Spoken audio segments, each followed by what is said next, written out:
La Tribuna Radio. La voz del patriotismo.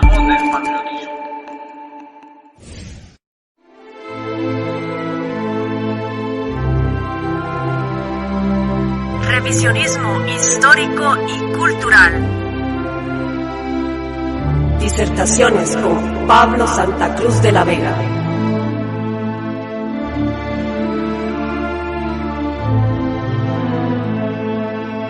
Fundador y líder del movimiento veganista, autor de Proyecto OVNIS, Metaética y la Doctrina Veganista. Un espacio para resignar la cultura.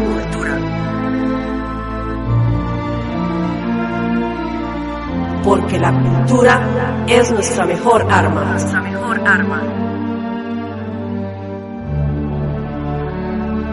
Revisionismo histórico y cultural.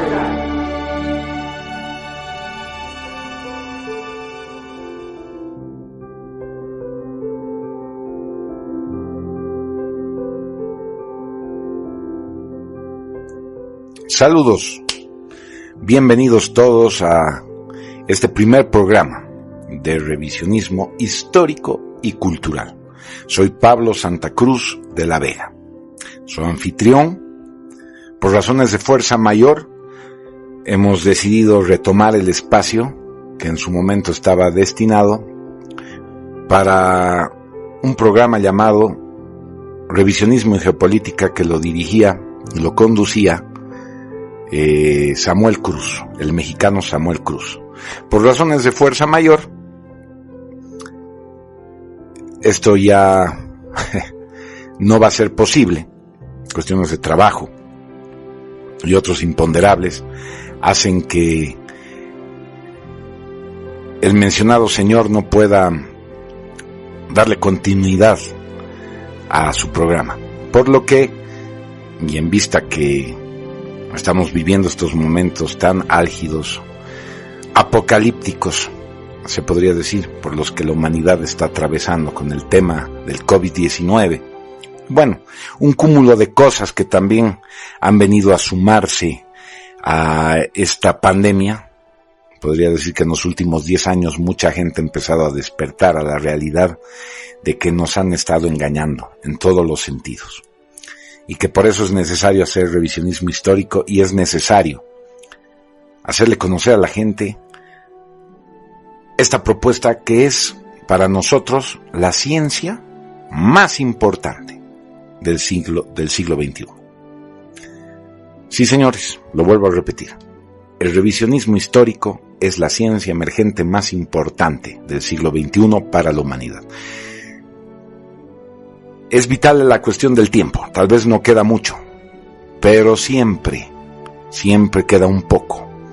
Y tal vez nos quede un poquito de tiempo para que muchas más personas lleguen a comprender la importancia de revisar la historia.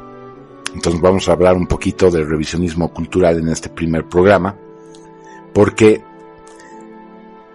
el revisionismo histórico reduce un poco el contexto de su revisión a los temas relevantes que fundan el revisionismo histórico. Estamos hablando sobre lo que más se ha mentido, y sobre todo se ha mentido mucho en este pasado siglo XX y ahora principios del siglo XXI, es el tema de la Segunda Guerra Mundial, la verdadera personalidad del Führer, Adolfo Hitler, el tema de los crímenes de guerra dantescos que se achacan a la humanidad, en este caso a Alemania, que no tienen parangón en todos los hechos históricos y en todos los registros culturales de historia amañada o no amañada. Es decir, son hechos dantescos que se imputan a Alemania. Entonces surge el revisionismo histórico. ¿Será verdad? Hay muchas anomalías. Y es eso lo que mueve a los revisionistas a revisar la historia, ¿no? Descubrir este tipo de anomalías y empezar a redirigir la conciencia de los estudiosos hacia la verdad del hecho histórico, no la propaganda que nos cuentan como historia. En fin, era necesario, y esto lo aprendemos gracias al libro más grandioso que se ha escrito en la historia de la humanidad, estamos hablando del misterio de Belicena Vilca, era menester que el revisionismo histórico abarque más que eso, porque no solo se nos había mentido en el tema relativo a la Segunda Guerra Mundial, los nazis, Adolfo Hitler, el Holocausto, etcétera, etcétera, etcétera, sino que toda la historia había estado revestida de falsedades y propaganda de estas élites que van rigiendo el mundo cíclicamente desde hace muchísimo tiempo.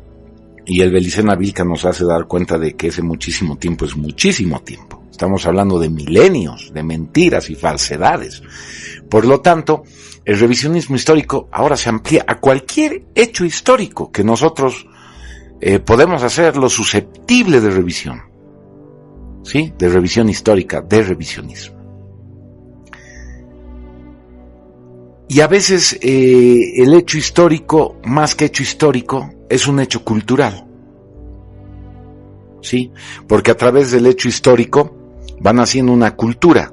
Si ese hecho histórico está distorsionado, entonces nace una cultura distorsionada. Por lo tanto, también es necesario hacer un revisionismo cultural. Y entramos al ámbito de la cultura. Para entrar al ámbito de la cultura hay que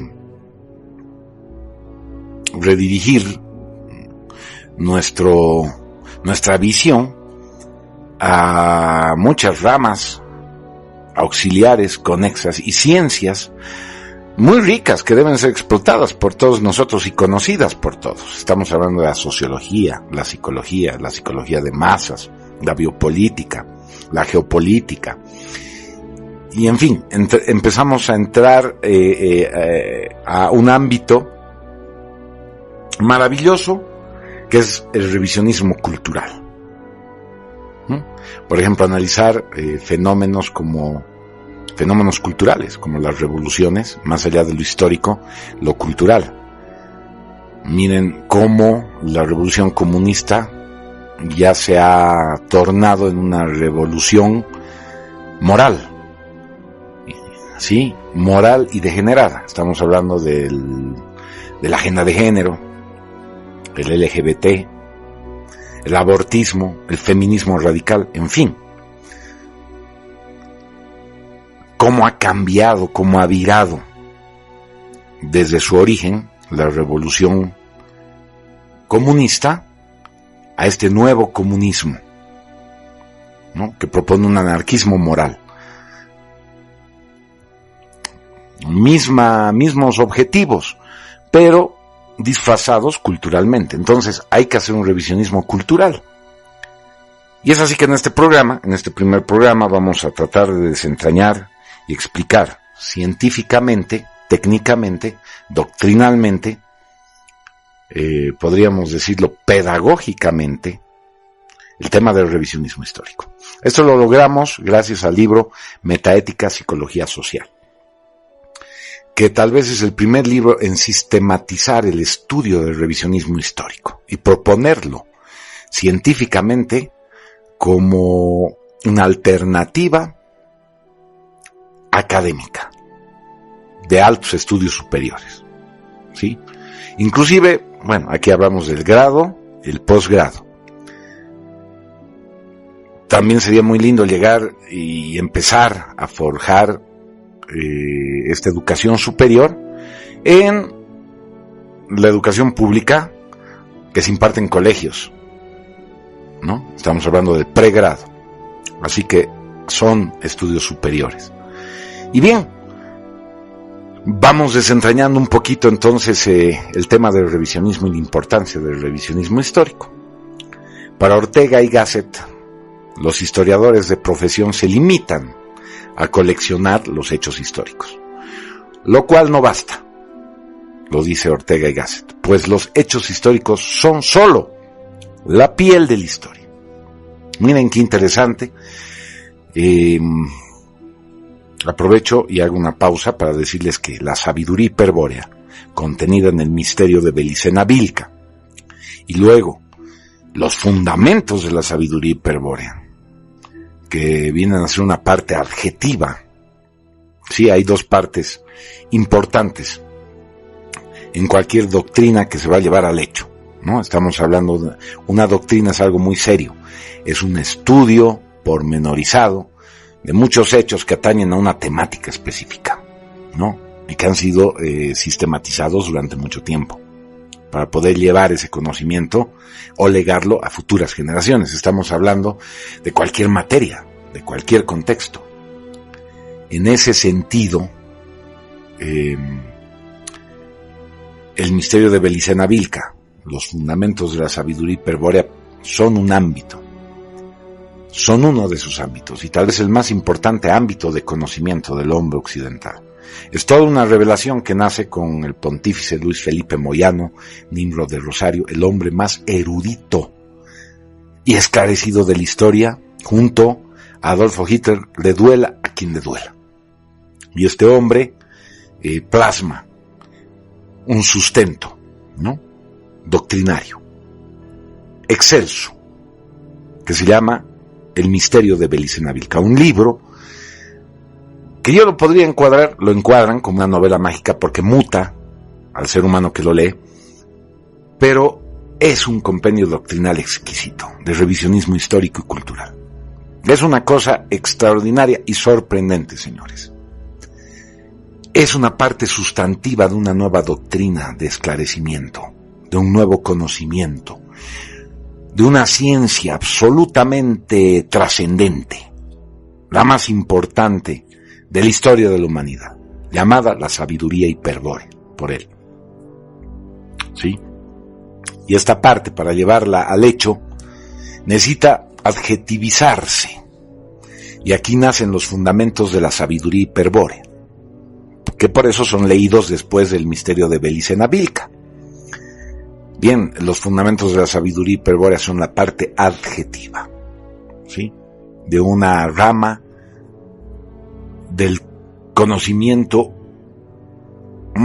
suprauniversal, porque realmente el misterio de Belicena Vilca es absolutamente irrefutable por su precisión histórica y semántica. Es extraordinario, es un libro de otro mundo. Bien, hecha esa aclaración, gracias a todo este conocimiento es que surge la necesidad de sistematizar el revisionismo histórico de una manera académica y científica, ¿sí? Y metaética nos ayuda sobremanera a este cometido, este ensayo realizado e inspirado en la sabiduría hiperbórea. Bien, sigamos. Veamos qué dice Spengler. Él afirma que tratar la historia científicamente es una contradicción, ya que hay la experiencia científica y la experiencia de la vida, y la realidad histórica rebasa el área superficial de los hechos. Es decir, para la facultad comprensiva, la significación prevalece sobre el hecho, que no es más que una sintomatología, un efecto, no así la causa.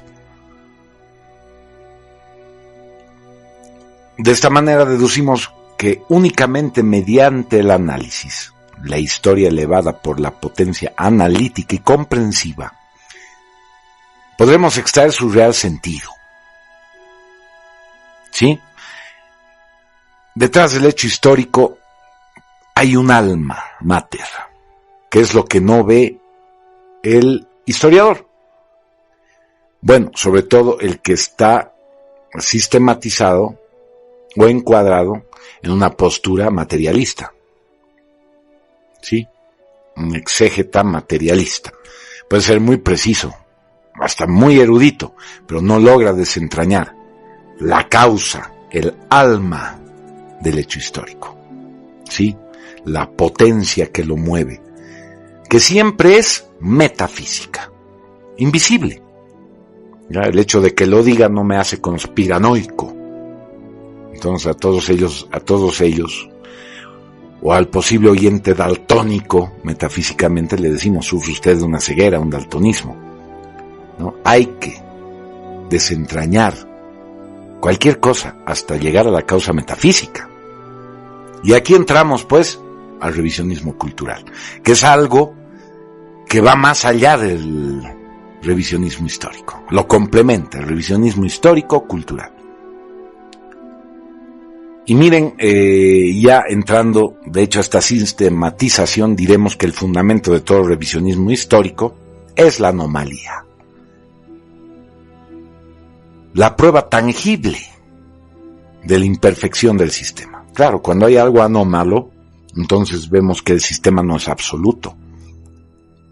¿Sí?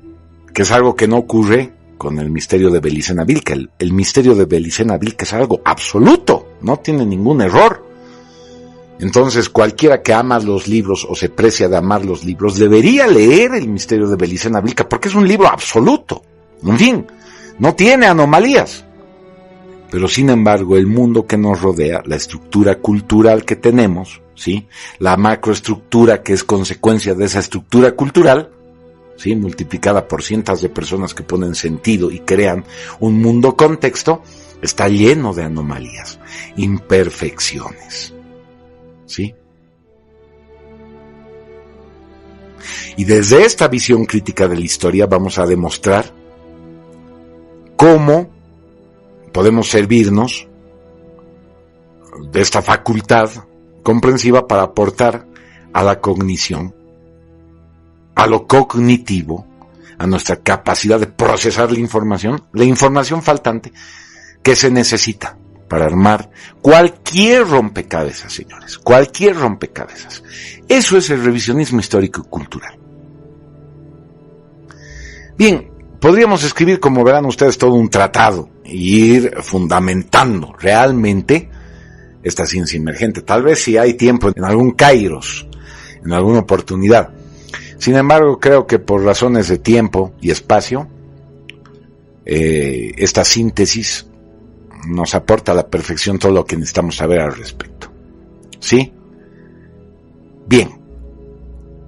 Vamos a definir ahora los 4 ámbitos en los que opera la cultura, a fin de distorsionar el signo, el símbolo y el hecho cultural.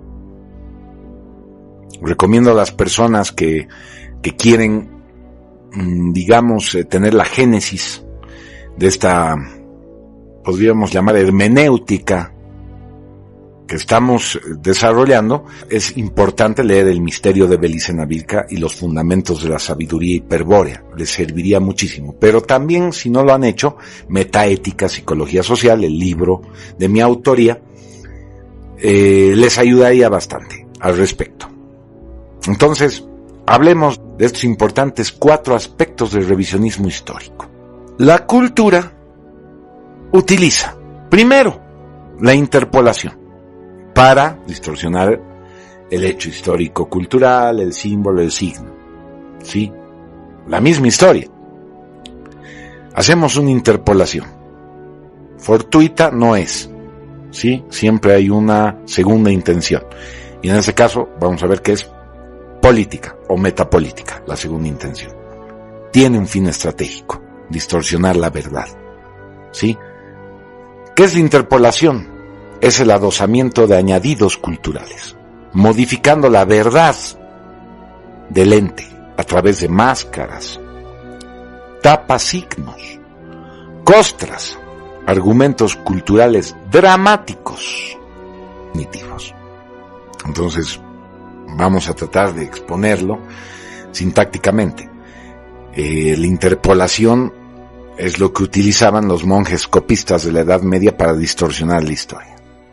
Entonces había un gran historiador como Suetonio, si no me equivoco se llamaba Claudio Suetonio, que escribe sobre Roma y el cristianismo.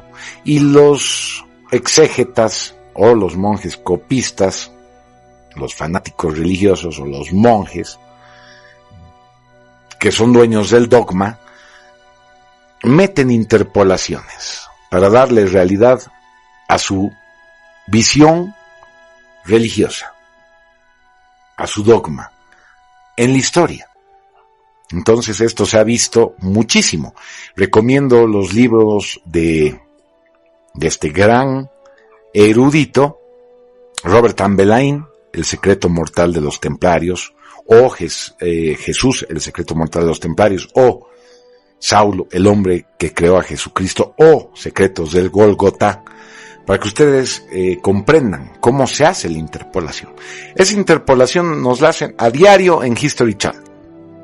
Cuando están hablando, por ejemplo, de la consabida Segunda Guerra Mundial para tratar de satanizar el nazismo, y nos hablan de la batalla de las Ardenas, y están contando hechos históricos, hechos que se refieren a la historia militar de los acontecimientos, y de repente interpolan y meten una cuestión moral como que no tiene pruebas materiales, sino circunstanciales, de que han habido crímenes de guerra que han cometido jovencitos de las SS.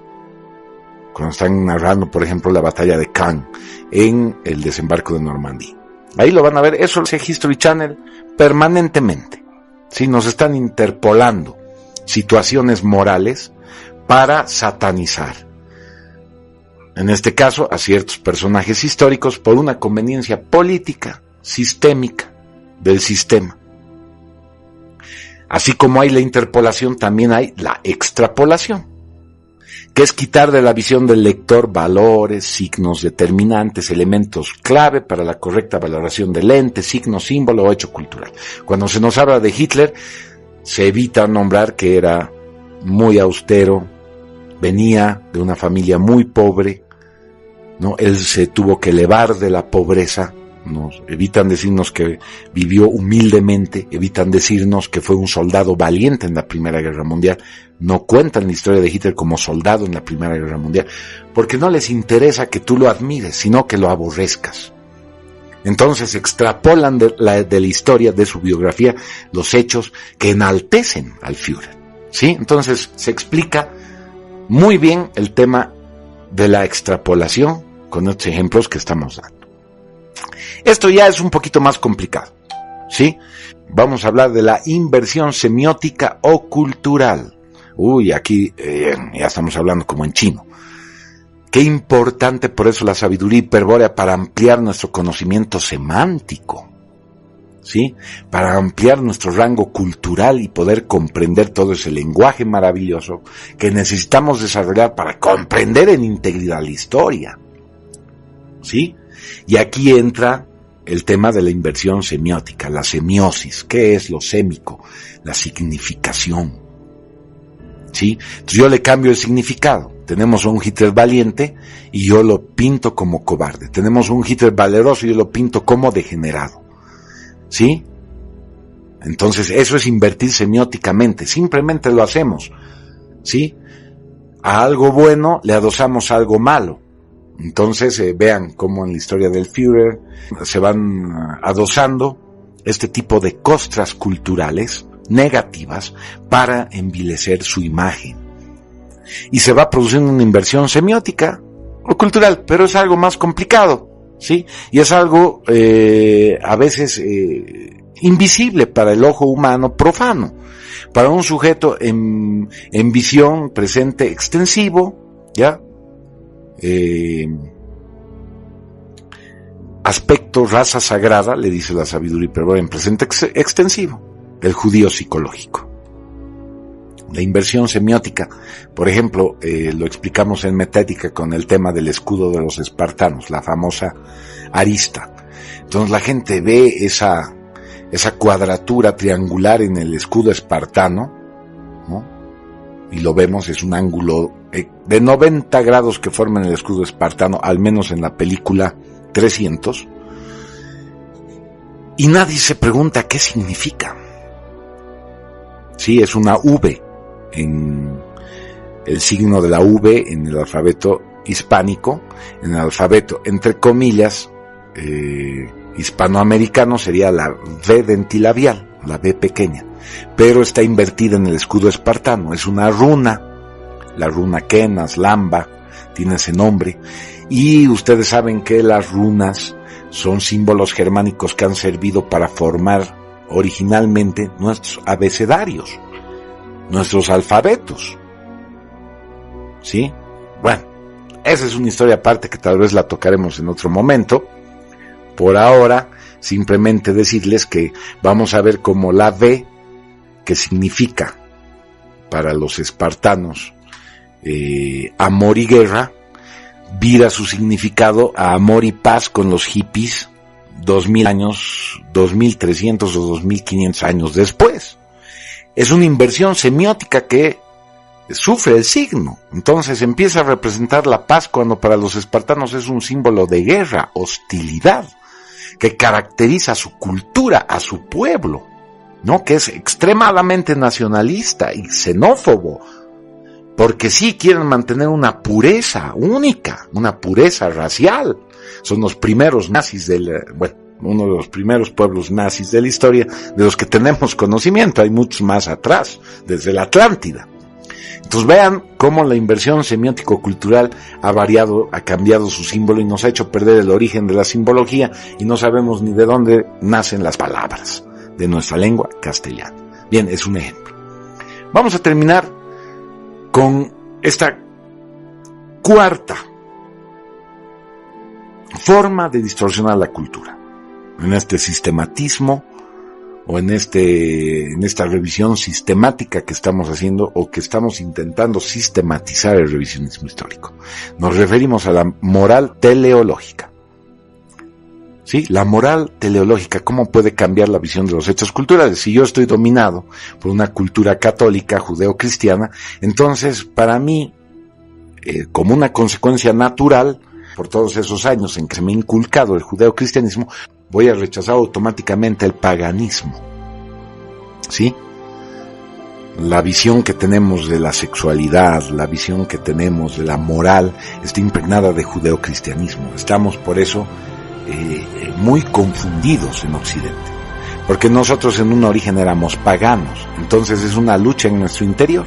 Pero a ver, ¿qué hace la moral teleológica? Limitar y restringir en un nivel psicológico la observación, comprensión y manipulación de ciertos signos, símbolos, entes, objetos y hechos culturales para su apercepción y asimilación por parte del revisionista.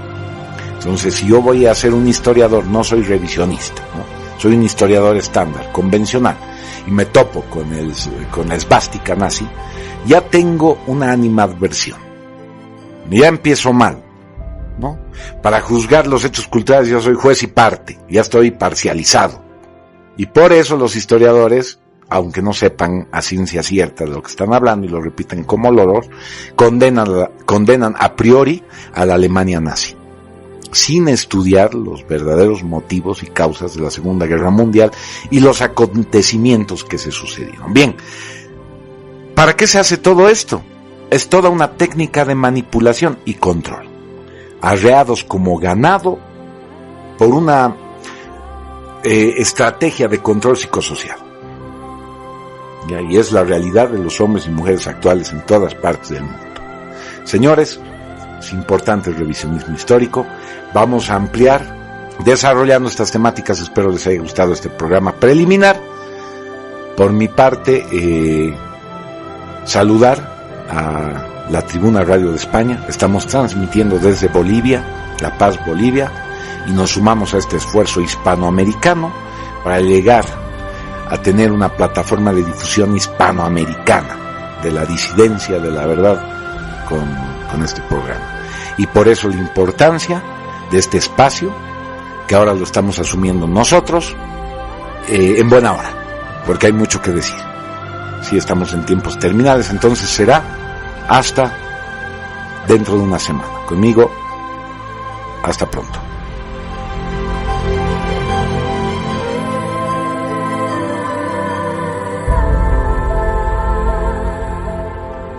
La Tribuna Radio 2020.